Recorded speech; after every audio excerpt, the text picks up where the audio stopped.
कुछ लोग जब उन पे मुश्किल आती है तो वो हिम्मत हार जाते हैं, लेकिन कुछ लोग ऐसे होते हैं कि मुश्किल जब उनका पता ढूंढ के उनके दर पे पहुंचती है तो वो बताते हैं कि मैं बाहिम्मत हूँ।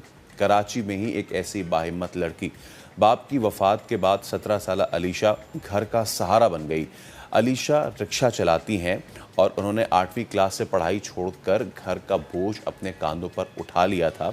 और अलीशा जो है वो मौजूद ही हैं हमारे साथ। हमारी को एंकर महक असलम जो हैं वो वहीं मौजूद है। तो महक, ओवर टू यू। जी फैसल, बिल्कुल। अब आप सोच रहे होंगे कि भाई मैं कहाँ पर मौजूद हूँ और मैं रिक्शे में क्यों बैठी हूँ। तो ये रिक्शा कोई और नहीं बल्कि एक 17 साल लड़की अलीशा चला रही हैं। मैंने सोचा कि मैं उनका चेहरा पूरी दुनिया को दिखाऊं। हमारा प्रोग्राम उनके चेहरे की, उनकी इस बाहिम्मत कहानी की आवाज़ बने। आवाज़ बनना बहुत ज़्यादा ज़रूरी है। वो इसलिए ज़रूरी है क्योंकि ऐसी लड़कियां हमारे मुआशरे में बहुत कम हमें मिलती हैं जो माँ बाप या फिर स्पेशली मैं ये कहूँ कि बाप के चले जाने के बाद अपने घर का सहारा बनती हैं। मेरे साथ 17 साल अलीशा मौजूद है। मैं चाहूँगी इनकी कहानी हम ज़रा इन्हीं की ज़ुबानी जानते हैं। अस्सलाम वालेकुम अलीशा। वालेकुम सलाम। कैसी हैं आप? अल्हम्दुलिल्लाह ठीक ठाक। अच्छा अलीशा, आपकी एज है 17 साल, आप रिक्शा चला रही हैं। क्यों चला रही हैं रिक्शा? क्या हुआ ऐसा? कौन सा टर्निंग पॉइंट ज़िंदगी में आया कि सोचा कि इस सीट पे अब मुझे बैठना है जहाँ कभी आपके वालिद बैठते थे?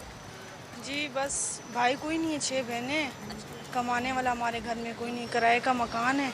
बस अब्बू चलाते थे, अब्बू ने मुझे सिखाया। अब्बू की डेथ हो गई, अब्बू चरपाई पर थे। अच्छा जी। तो अब्बू की वफ़ात को कितना अरसा हो गया? 6 महीने हुए। आप 6 महीने से रिक्शा चला रही हैं। अच्छा मुझे ये बताएं कि अब्बा ने आपको अपनी वफ़ात से 1 महीना पहले सिखाया? जी 1 साल रिक्शे का हो गया और 6 महीने अब्बू के हो गए। 6 महीने आपके अब्बा की वफ़ात हो गई। अल्लाह आपके अब्बा के दर्जात बुलंद करे। मुझे बताएं अलीशा, हमारे मुआशरे में एक स्पेशली एक लड़की, एक बच्ची, 17 साल की बच्ची लड़की फैसल क्या होती है? उसके ख्वाब होते हैं पढ़ना है, कुछ बनना है, अपडेट रहना है और नए नए कपड़े पहनने। तो अलीशा, जब आप रिक्शा चलाती हैं ये क्या टाइमिंग होती है? कब घर से रिक्शा लेकर निकलती हैं? घर कब पहुंचती हैं? मैम सुबह 8 बजे निकलती हूँ, शाम 6-7 बजे अपने घर पे आ जाती हूँ। अच्छा, तो कितनी कमाई हो जाती है दिन भर? कभी लगती है कभी नहीं लगती। अच्छा, कभी लगती है कभी नहीं होती। और जो लगती है, जो कमाई होती है वो कितनी होती है? मैम 800-900 बस। तो ये 800-900 रुपये जब आप घर लेके जाती हैं तो अम्मा क्या कहती है? क्योंकि आपने कहा कि आपकी माशाल्लाह आप लोग 6 बहनें हैं, तो किस तरह गुजारा होता है? जी बस मुश्किल से, बहुत मुश्किल से गुजारा होता है हमारा। अच्छा, किराए का मकान है जी, 15,000 मकान का किराया।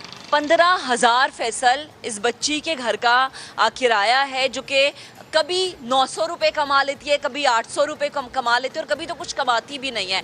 तो अलीशा मुझे बताएं कि अब्बा के जाने के बाद जब आपके रिश्तेदार थे, जो आपके इर्द गिर्द के लोग थे, ताया चाचा, मामा खालू, उन्होंने आपको सपोर्ट नहीं किया? नहीं, बिल्कुल भी नहीं किया। बिल्कुल भी नहीं किया।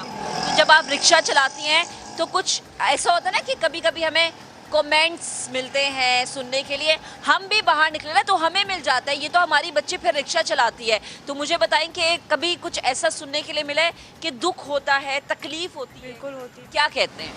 कोई अप्रिशिएट भी करता है, कोई नहीं भी करता, कुछ हंसते भी हैं, कुछ हौसला अफजाई भी करते हैं कि बच्ची चला रही है। अच्छा महक, अगर मेरी आवाज़ आपको आ रही है तो इनसे अच्छा जरूर मुझे ये पूछिएगा। बताएं कि जो आपकी बहनी, जी महक, इनसे ज़रूर जी, पूछिएगा कि अभी ये बच्ची हमारी ये 800-900 घर लेके जाती, अभी पेट्रोल इतना महंगा हुआ है और गालिबन रक्षा इनका पेट्रोल पे ही होगा, तो इतनी महंगाई में कितना असर पड़ा है इन पे? अच्छा अलीशा मेरे को होस्ट हैं, वो आपसे ये सवाल करना चाह रहे हैं कि पेट्रोल महंगा हो गया है, महंगाई तो बहुत हो गई है, हर चीज़ महंगी हो गई है, तो ये 800-900 रुपये में आप पेट्रोल कैसे मैनेज करती हैं या अम्मा को ही देती हैं? फिर पेट्रोल किस तरह आता है अगली सुबह? जिस तरीके से 800 रुपया बन जाता है, 300 रुपये का पेट्रोल शाम तक चलाती हूँ। कभी सवारी दूर की लग जाती है, फिर उसमें से 200 रुपये का डलवाती हूँ, 300 रुपये या 200 बच जाता है पीछे से। अच्छा, तो ये मुझे बताएं कि आप माशाल्लाह 6 बहनें हैं, तो बाकी बहनों की शादी हो चुकी है या वो जॉब करती हैं? नहीं, 4 बहनों की शादी हो चुकी है, मेरे से बड़ी और एक में हम घर पर हैं। आप सबसे छोटी हैं? जी मैं सब। ओह फैसल, ये सबसे छोटी हैं और इस छोटी सी बच्ची ने अपने कांधों पे ये बोझ उठाया है। ये छोटी घर की बड़ी बनी हुई है इस टाइम, लेकिन मैं समझती हूँ कि इस बच्चे के साथ बड़ी ज्यादती अच्छा, है ये। आप क्या महक, चाहती हैं अलीशा? दिल में कोई बात मुझे बहन समझ के हमारे चैनल के तवज्जुह से, हमारे प्रोग्राम के जरिए अगर पूरी दुनिया को आप अगर कोई भी अपने दिल की बात बताना चाहें। बस हुकूमत पाकिस्तान से मेरी ये अपील है कि मुझे घर दिया जाए, क्योंकि किराए का मकान है, हम अफोर्ड नहीं कर सकते। अच्छा। और मेरे साथ मेरी नौकरी का कुछ किया जाए कि महक, किस तरह की नौकरी करना चाह रही हैं? मैम जिस जौन सी भी मतलब दे दें, काम करना है, काम करना है, मैं काम इन्होंने, करना है, if I'm काम not में wrong, कोई आड़ नहीं है। जी फैसल। 8वीं जमात तक इन्होंने शायद तालीम हासिल की है, तो इनसे पूछिएगा भी कि क्या मज़ीद पढ़ना चाहती, क्योंकि हमारी ये कोशिश होनी चाहिए कि हम इन रोज़गार तो एक हलाल चीज़ है और अच्छी बात है कि ये अपने पैरों पे खड़े होकर अपने घर की किफ़ालत, सबसे छोटी बच्ची अपने पूरे घर की किफ़ालत करी, लेकिन इनसे ये भी पूछे ये पढ़ना चाहती हैं, और अगर पढ़ना चाहती तो हम अपने इस प्लेटफॉर्म से जितने भी मुख्तदर हल्के हैं उनसे गुजारिश करेंगे कि इनकी तालीम का भी बंदोबस्त किया जाए। अलीशा, आपकी तालीम के बारे में बात करना चाहूँगी। आप पढ़ती थी? जी मैं पढ़ती थी।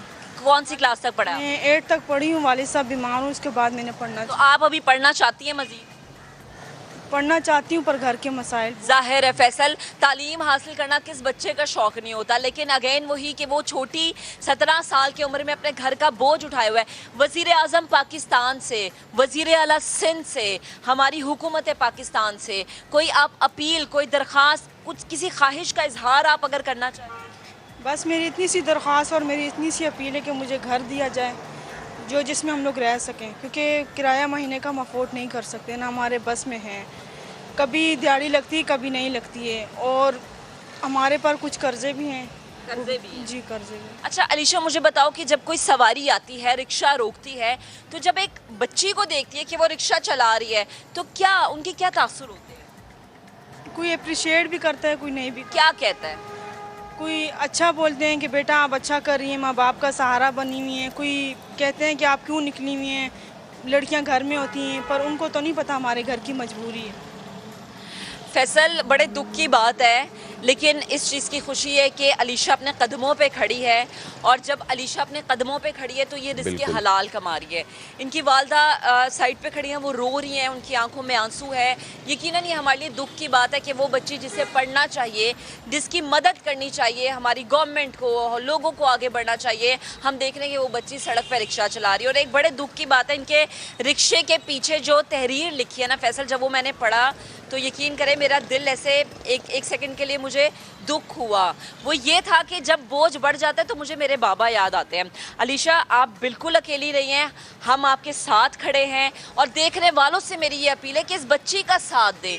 ये बच्ची हमारी बच्ची है, आपकी बच्ची है, इसकी तालीम है, इसका घर है, 15,000 इसका माहाना घर का रेंट है, लेकिन ये कमाती कितना है? सिर्फ 800 और 900। जितनी तारीफ करें हम कम है, लेकिन उसके साथ आपका साथ, आपका हाथ बहुत ज़रूरी है कि अगर आप अपना हाथ बढ़ाएंगे तो ये बच्ची पढ़ भी पाएगी। तो अल्लाह ताला आपको कामयाबी दे।